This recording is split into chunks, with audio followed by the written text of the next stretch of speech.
She didn't just reject you. She erased you. You stood there, a ghost in plain sight, your earnest confession hanging in the air like a bad smell.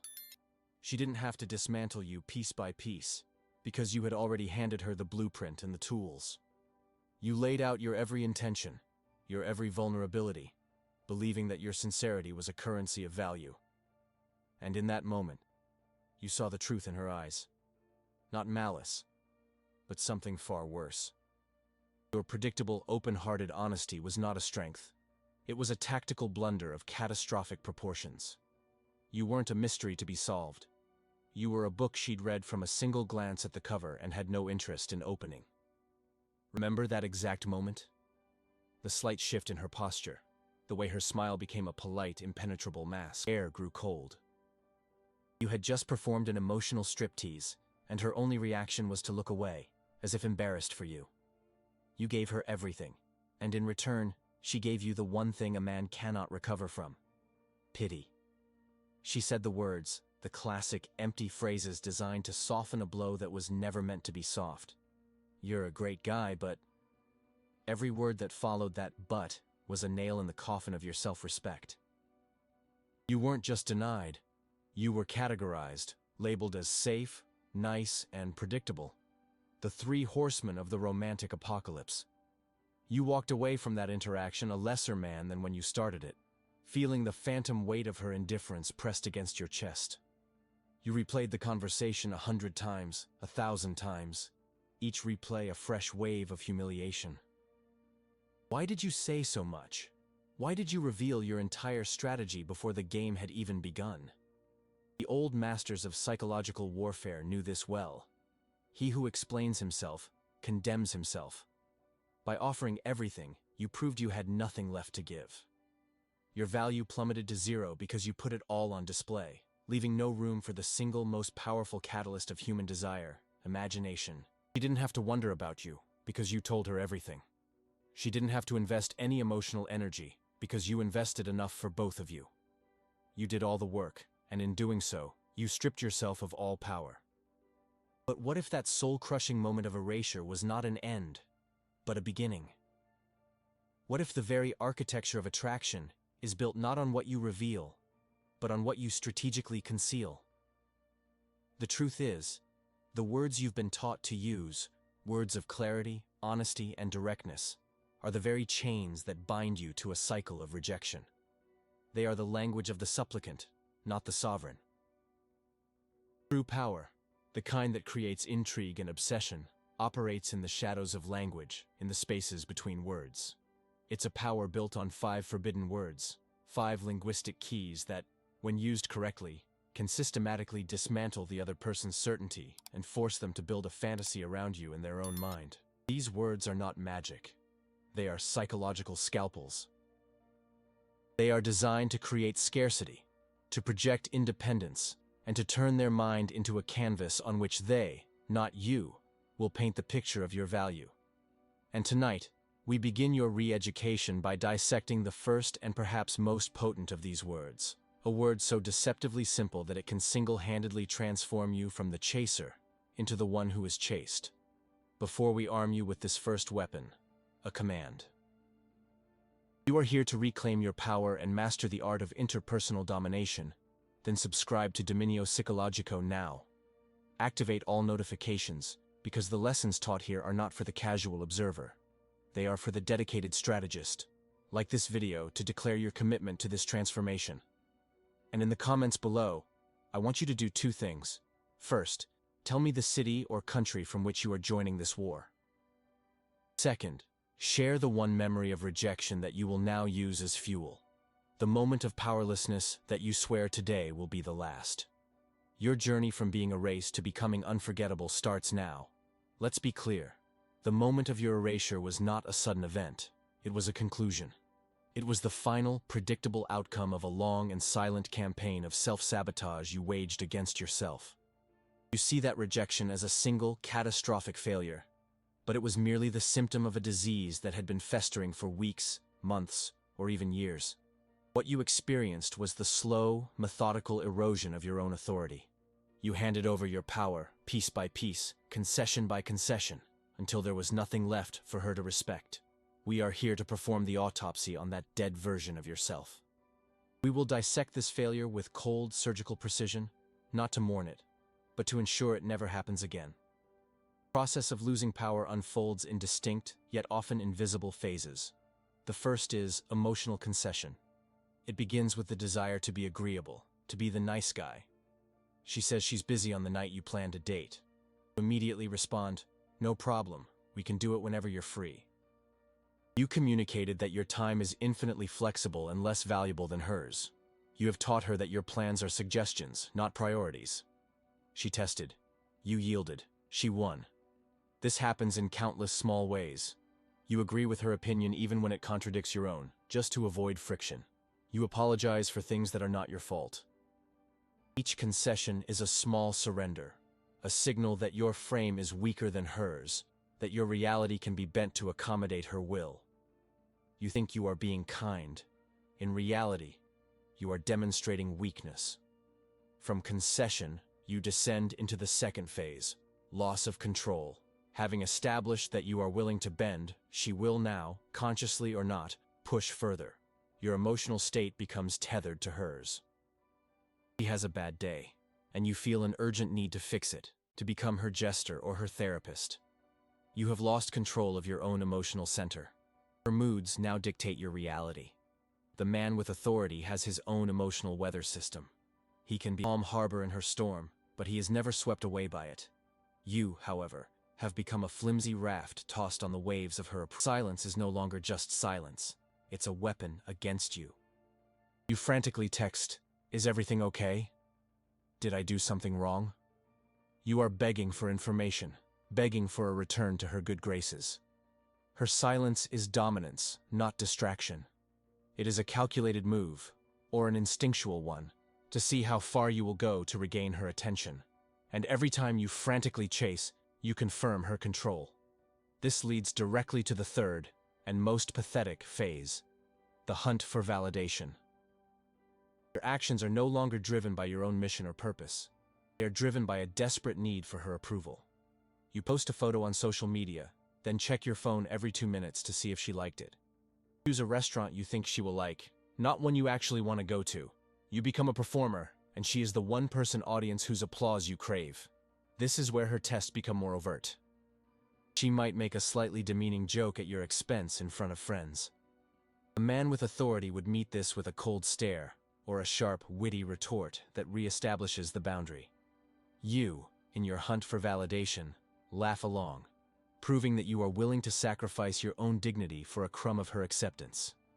She tested you, and you failed.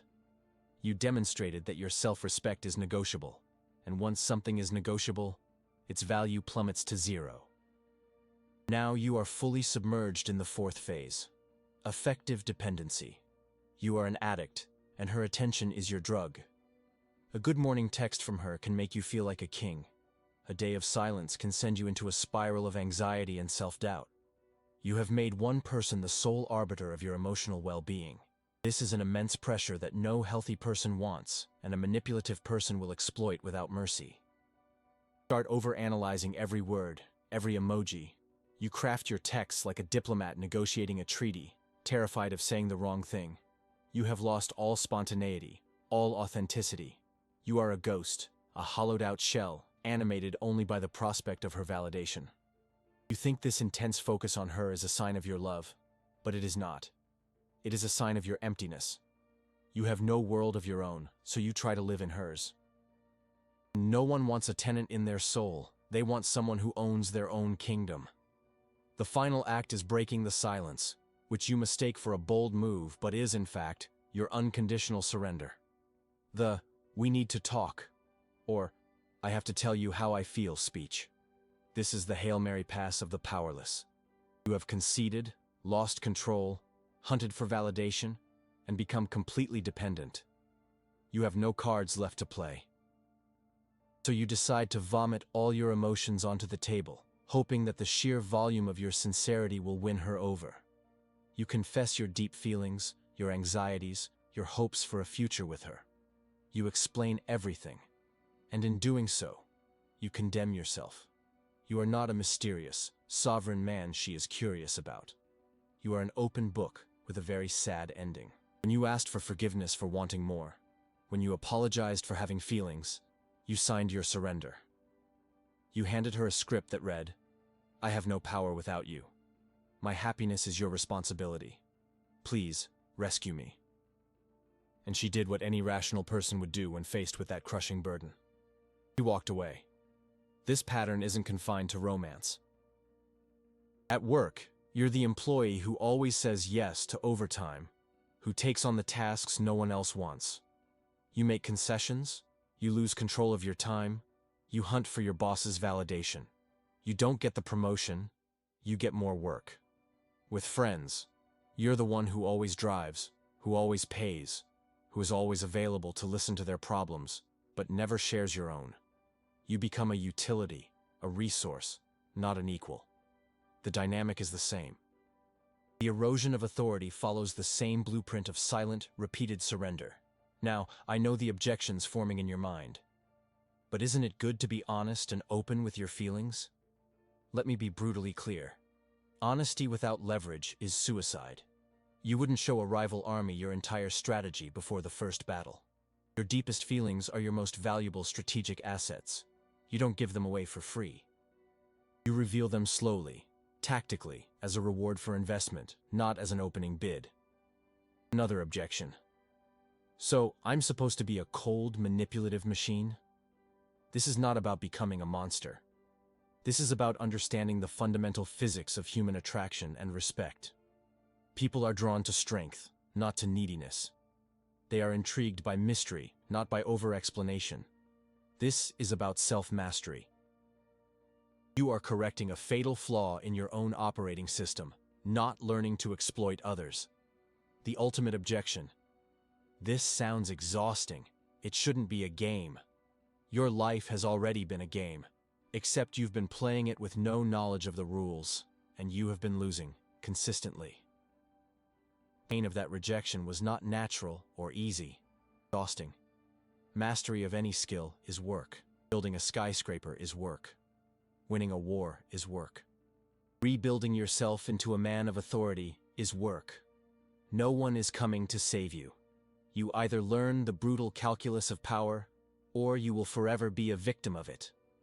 If this autopsy of failure resonates in your bones, if you see your own reflection in the phases of this downfall, then your work begins now. Acknowledge the mistakes, not with shame, but with the cold clarity of a strategist reviewing a failed campaign. This is your moment to turn fuel into fire. Subscribe to Dominio Psicologico and activate all notifications, because every lesson from now on is a weapon for your arsenal. Like this video to seal your commitment to this new path. And in the comments, I want you to answer this question. What is the one nice guy behavior you have used in the past that you now realize was your greatest strategic error? Acknowledging the flaw is the first step to eradicating it.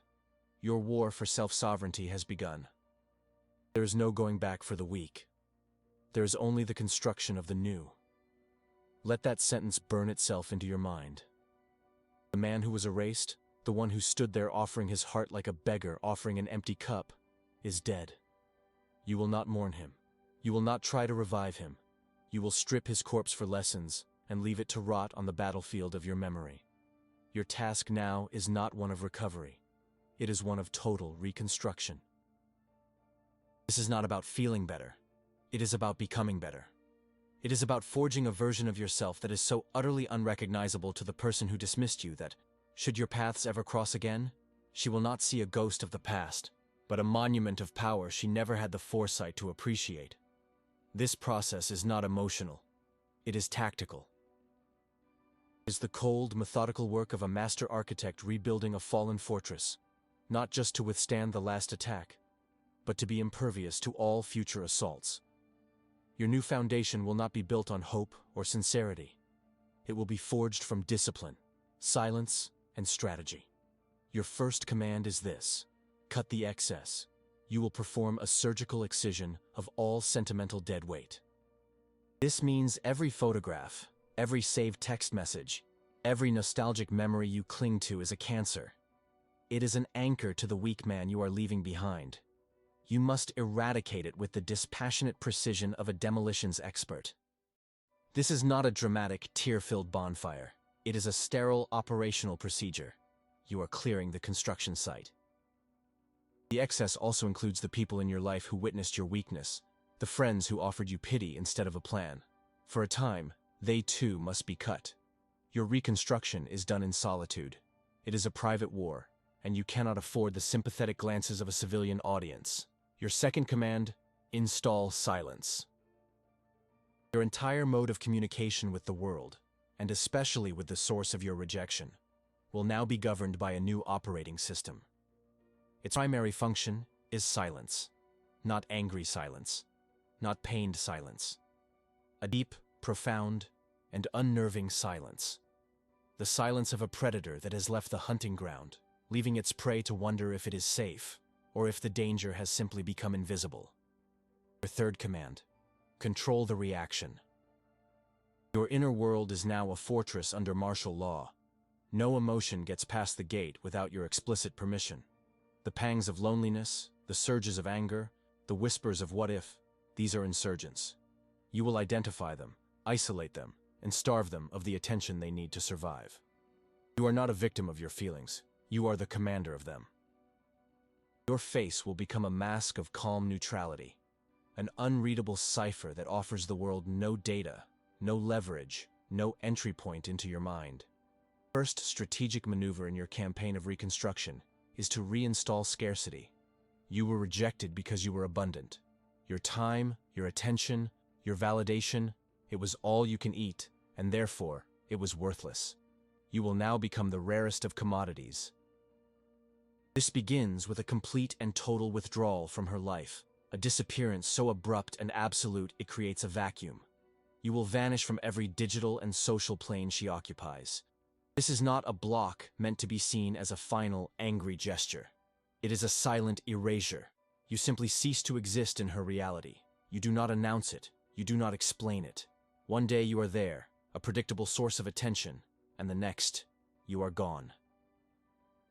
The silence that follows is not passive. It is an offensive weapon. The human mind, and particularly the ego of someone who has held power over another, abhors a void. Your sudden absence will force a question into her mind. Where did he go? At first, it will be a flicker of curiosity. But as the days and weeks pass, and the void of your attention remains unfilled, that curiosity will curdle into something else. Doubt, insecurity. Dawning, unsettling realization that the power she held was not as absolute as she believed. You are not chasing. You are not reacting. You are forcing her mind to work, to create narratives, to wonder about you. You have seized control of her imagination by removing yourself from her reality. This is the first law of power. Desire is born from scarcity. The second maneuver is the imposition of absolute silence. In the unlikely event that your disappearance prompts her to reach out, a text, a call, a message through a mutual friend, your response is your most powerful weapon. Nothing. Not a single word. Every unanswered message is a confirmation of your new reality and a nail in the coffin of her certainty. Silence is a black hole into which her ego— Did I go too far? Is he with someone else now? Was I wrong about him?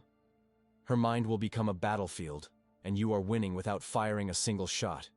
She is now arguing with a ghost, a version of you she is creating in her own head, and this phantom is infinitely more powerful and intriguing than the man who laid his soul bare for her. Do not reconquer. Replace with a sharper silence. You must understand that any response, no matter how cold or brief, is a concession. A response says, "You still have the power to elicit a reaction from me."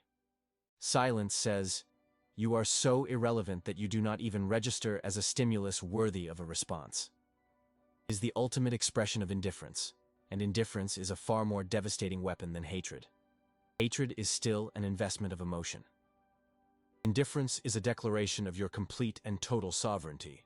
Be an absence that carries weight, not a presence that begs. This external strategy of silence and scarcity is merely a holding action, a smokescreen to cover your real work. The true war is internal.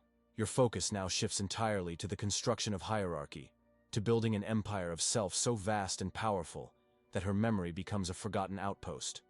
You will attack this on 4 fronts. The first is the physical. You will go to war with your body. The gym becomes your temple and your forge. You will build yourself into a physical presence that commands respect before you ever speak a word. Your body is your armor, and the visible symbol of your discipline. The second front is the financial. You will become obsessed with your mission, your purpose, your career, your business, your investments. This is your campaign for resources and power. Money is not just currency, it is freedom, it is options, it is the language of control in the modern world. A man on his mission has no time for the petty dramas of those who are not. The third front is the social. You will ruthlessly audit your circle. You will cut ties with low-value individuals and strategically build a network of winners, of men and women who operate at a higher level. You will not supplicate for their approval. You will earn your place through your own demonstrated value. The fourth front is the symbolic.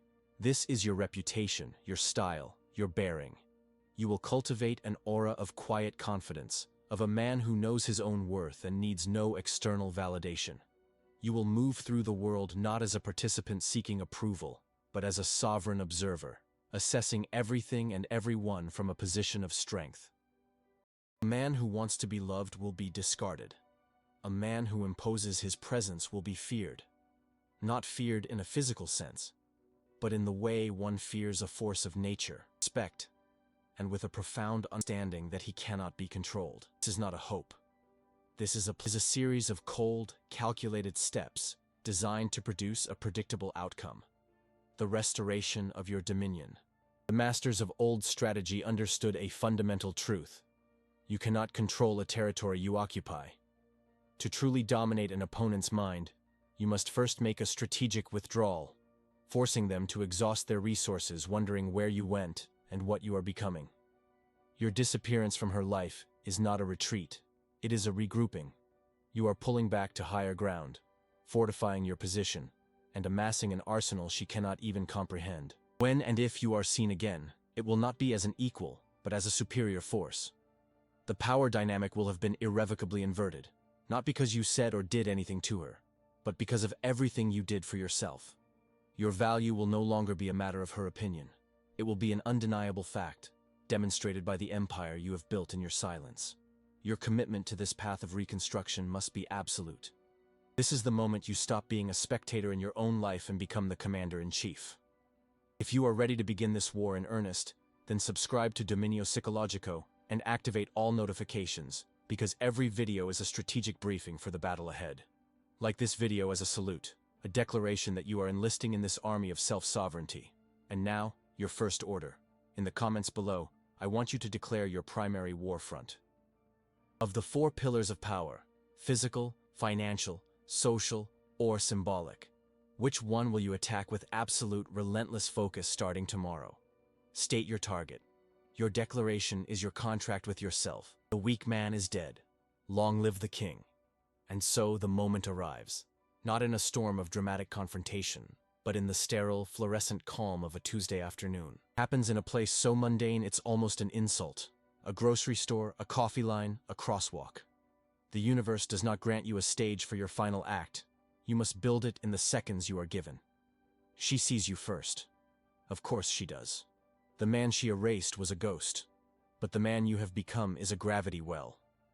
He does not demand attention. He commands it through the sheer density of his presence. The physical changes are the least of it.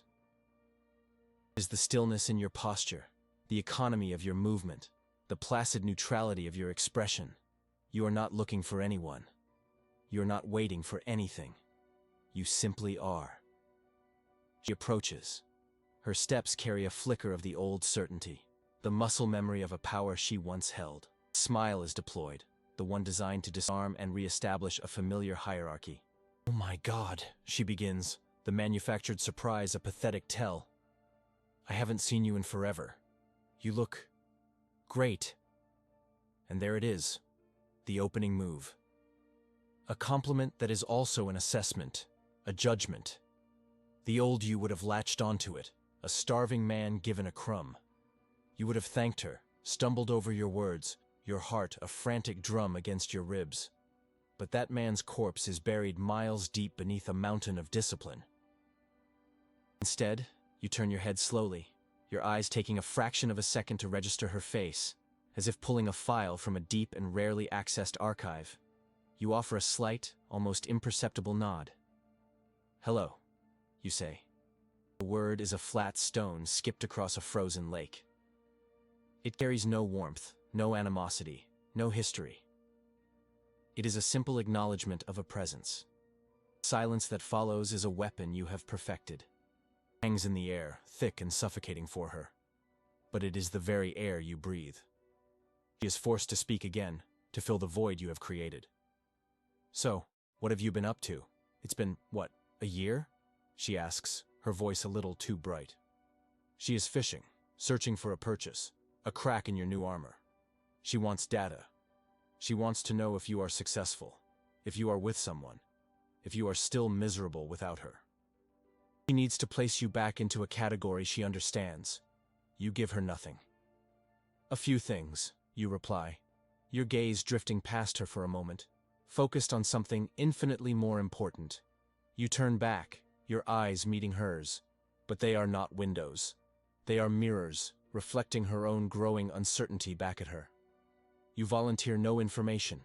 You ask no questions in return. You have communicated in 3 words that your life is a country to which she does not have a visa. Desperation begins to set in. The power dynamic has been so completely inverted that she can feel it like a change in atmospheric pressure. She makes one last, desperate gambit, falling back on the most powerful tool in her old arsenal: shared nostalgia.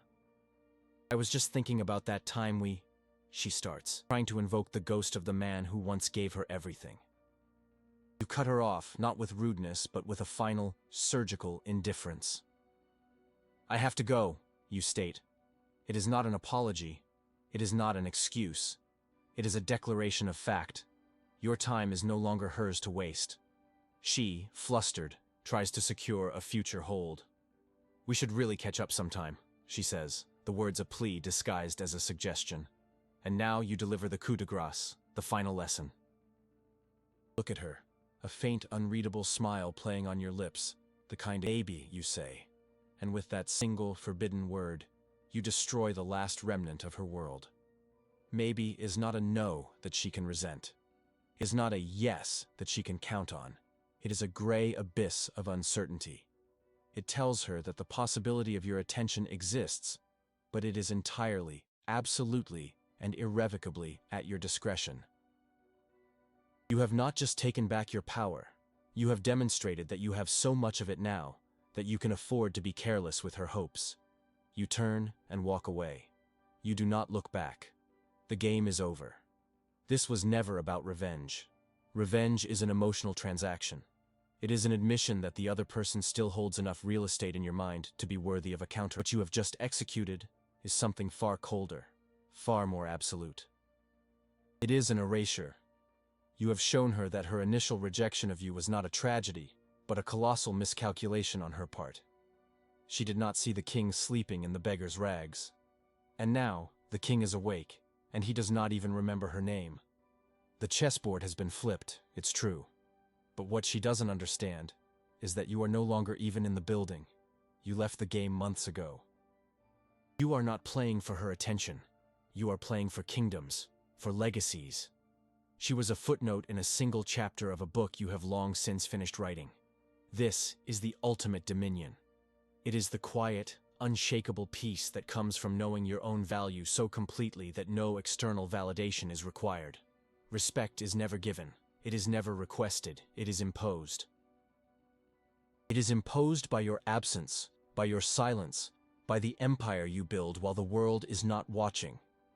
It is the natural consequence of a man who has declared war on his own weakness and emerged victorious.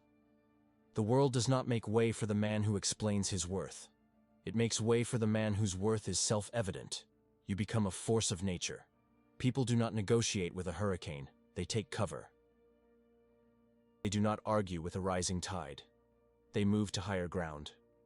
Your power lies not in what you say to them, but in what you do for yourself. Your legacy is not the woman you conquered, but the man you became. The war for your sovereignty is eternal, and this channel is your strategic command. If you are committed to this path, to forging a will of iron, then subscribe to Dominio Psicologico and activate all notifications. Every alert is a call to arms. Give this video a like as a sworn oath to your own reconstruction. In the comments below, answer this one question with cold honesty. Now that you understand the strategy, would you even take her back if she came begging? Your answer will reveal if you have truly learned the lesson. Don't become the one who got away. Become the one she was never qualified to have.